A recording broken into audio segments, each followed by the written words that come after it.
የአፍጋኒስታን መንግስት ጠባቂውን ሲያጣ በጥቂት ቀናት ውስጥ ወደቀ። ግን በኢራን አንድ ያልተለመደ እንግዳ ነገር ተፈጠረ። መሪው ሞተ። ስርዓቱ ግን አልወደቀም፣ ቀጠለ። በሰዓታት ውስጥ አዲስ ጠቅላይ መሪ ተመረጠ። ከቀድሞ የበለጠ ጽንፈኛ። የኢራን ኃይሎች አላፈገፈጉ፣ አጠቁ። በመካከለኛው ምስራቅ ያሉ የአሜሪካ ወታደራዊ ጣቢያዎች ሚሊተሪ ቤዝስ መንደድ ጀመሩ። እና አንድ ወሳኝ ጥያቄ አለ። ኢራን ለምን አልወደቀች? መልሱ አብዛኛው ሰው ሰምቶ የማያውቀው ጂኒየስ የሆነ ስትራቴጂ ነው። ሌሎችን ሲወድቁ ከመመልከት የተወለደ ስትራቴጂ። ከዚህ በኋላ ዓለምን የምታዩበትን የምትረዱበትን መንገድ ሊለውጥ የሚችል ስትራቴጂ። በዚህ ዓለም የትኛውም ፈተና ቢገጥምህ፣ ሰዎች ቢነሱብህ፣ ሁኔታዎች ቢደራረቡብህ፣ እድሎች ፊታቸውን ቢያዞሩብህ እንኳን ሞተ ወደቀ ስትባል ከፍ የምትልበትን ማን እንደሆንክ የምታሳይበትን ጥበብ ትሰማለህ። አንገቱ ተቆርጦ የተረፈ ሰው ታውቃለህ? ተርፎ በጥንካሬ የቀጠለ ሰው ታውቃለህ? በቃ ኢራን እንደዛ ናት። ኢራን ተራ ሀገር አይደለችም። ከራሷ አልፋ የኛን ህይወት የሚቀይር ጥበብ የሞላባት ትምህርት ቤት ናት። ተማሪ ካለ ደግሞ አስተማሪ የትም ቦታ አለ። ደካማ ሳይሆን የማይሰበር ማንነት እንዴት እንደምትገነባ ከኢራን ትማራለህ። ከዚህ ቪዲዮ በኋላ አስተሳሰብህ ይቀየራል። የተግባር ሰው ከሆንክ ደግሞ ህይወትህን በፍጥነት ይቀየራል። እስከ መጨረሻው አብረኸኝ ቆይ። አንደኛ አስገራሚው ነገር ያለፉትን 20 ዓመታት ወደ ኋላ ካየን አሜሪካ ጠላቶቿን እንዳይነሱ አድርጋ ነው የምትጨፈልቃቸው። ለምሳሌ ኢራቅ በ2003 ሳዳም ሁሴን ማዕከላዊ ወይም ሴንትራል አምባገነን ሆኖ ይመራል። ሁሉም ስልጣን በሱ በኩል ይፈሳል። የአሜሪካ ኃይሎች ሳዳምን ያዙት። ከዛስ መላው መንግስቱ በውሃ ውስጥ እንደገባ ስኳር ሟሟ። አመጽ ቢቀጥልም መንግስት ግን ሞቷል። ሊቢያ 2011 ጋዳፊ ሁሉንም ነገር ይቆጣጠር ነበር። ኔቶ የሊቢያ አማጽያንን እሱን እንዲያገኙ ረዳቸው። ከዛስ ጋዳፊ በውሃ መውረጃ ቧንቧ ትቦ ውስጥ ተገደለ። ስርዓቱ በአንድ ሌሊት ውስጥ ጠፋ። ሀገሪቱ ወደ ተፋላሚ ታጣቂ ቡድኖች ተከፋፈለች። ሶሪያ በሽር አልአሳድ የተረፈው ኢራንና ሩሲያ ስለሚደግፉት ብቻ ነው። ያለነሱ በወራት ውስጥ ይወገድ ነበር። ስርዓቱ ግን በቀላሉ ነው የፈረሰው። ሁሉም ቦታ ላይ ወይ መሪው ወይ ፓርቲው ከተጠቃ ሀገር ይበተናል። ፕሪንሲፕሉ ጭንቅላቱን ቁረጥ አካሉን ይሞታል። ማዕከላዊ ስርዓቶች አንድ ድክመት አላቸው። ግዛቶችን ወይም ኩባንያዎችን፣ ስራዎችን የሚገድለው ይሄ ድክመት ነው። ሁሉንም ነገር በአንድ ሰው ላይ፣ በአንድ ውሳኔ ላይ፣ በአንድ የቁጥጥር ነጥብ ወይም ሴንትራል ኮማንድ ፖስት ላይ ሲመሰረት ያ ነጥብ ኢላማ ይሆናል። ኢራን ይህንን ስርዓት ለ10 ዓመታት በጥንቃቄ ተመለከተች። የአሜሪካንን ወረራዎች አጠናች። በስሜትና በፖለቲካ ሳይሆን በስትራቴጂ እያንዳንዱን ስኬት፣ እያንዳንዱን ውድቀት ተነተነች። ከዛ የሚያስፈራ መደምደሚያ ላይ ደረሰች። እንደነሱ ብንገነባ እንደነሱ እንወድቃለን። ስለዚህ የተለየ ነገር ገነቡ። ብልህ ሰዎች ውድቀት እስኪመጣ አይጠብቁ። ከሌሎች ውድቀት ተምረው ስኬትን ይቀይሳሉ። ሁለተኛ ማወቅ ያለብህ ከ2007 ጀምሮ የኢራን አብዮታዊ ጠባቂዎች ከፍተኛ ለውጥ አደረጉ። አዲሱ አዛዥ መሐመድ አሊ ጃፋሪ አንድ ቀላል ትዕዛዝ ነበራቸው። ሁሉንም ነገር ያልተማከለ አድርጉት፣ ዲሴንትራላይዝ አድርጉት። ሀገሪቱን ወደ 31 ራስ ገዝ ወታደራዊ ዞኖች ከፋፈሏት።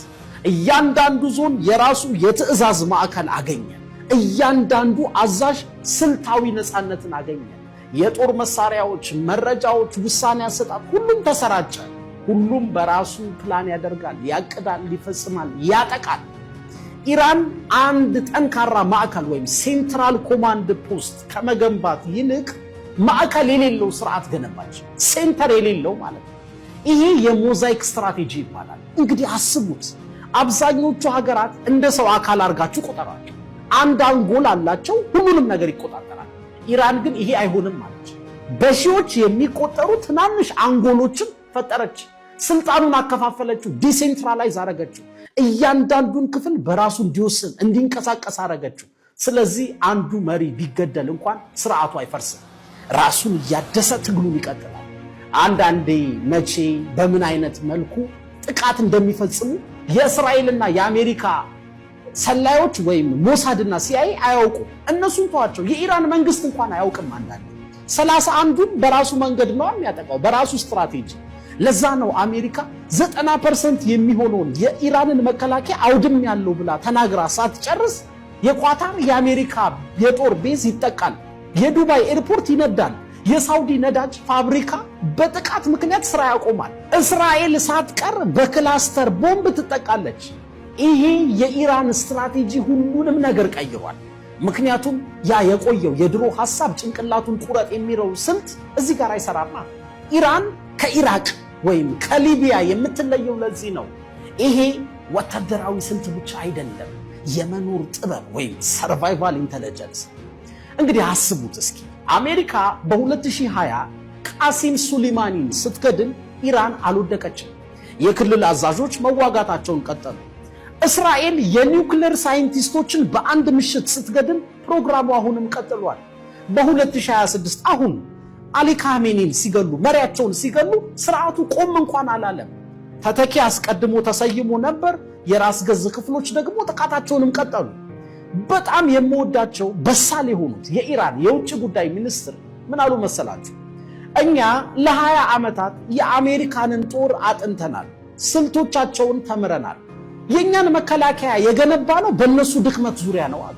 ሌሎች ያመለጣቸው ነገር ግን ኢራኖቹ የተረዱት ነገር ይሄ ማዕከላዊ ስልጣን ውጤታማ ነው፣ ግን እስከሚጠቃ ድረስ ያልተማከለ የተበተነ ራስ ገዝ የሆነ ወይም ዲሴንትራላይዝ የሆነ ስልጣን የተወሳሰበ ነው፣ ነገር ግን ከከባድ ጥቃት ሁሉ ይተርፋል። ታዲያ እኔ ለህይወቴ ምንድነው የምማረው ካልክ፣ አማካይ ሰዎች ሁሉም ነገር ጥሩ ሆኖ የሚቀጥል ይመስላቸዋል። ከባድ ቀን ሲመጣ ግን የሉም፣ ወድቀዋል። ብልህ ሰዎች ግን ሁሉም ነገር ፌል ቢያደርግ ባይሳካ እንኳን የሚቀጥል የማይሰበር ሲስተም ይገነባሉ። ወረስት ኬስ ሴናሪዮ ያስባሉ። ሌላው እንደሆነው እሆናለሁ አትበል። ምክንያታዊ ከሆነ ከመንጋው መነጠልን አትፍራ። የኢራን ስትራቴጂ ማንም አልሞከረውም እኮ። ሌላው ሀገር እንዳረገው ማድረግ ትችል ነበር፣ ግን በመከራ ተፈትኖ የሚጸና አዲስ ስትራቴጂ አመጣች። መመሳሰልህን አቁም፣ አንተም ራስህን መሆን ጀምር። ሶስተኛ ማወቅ ያለብን ነገር ኢራን የአሜሪካንን የጦር ቴክኖሎጂ ለመወዳደር አቅሙ የላትም፣ አትችልም። ስለዚህ የተለየ ጨዋታ መጫወት ጀመረች፣ የሂሳብ ጨዋታ ኢኮኖሚክስ።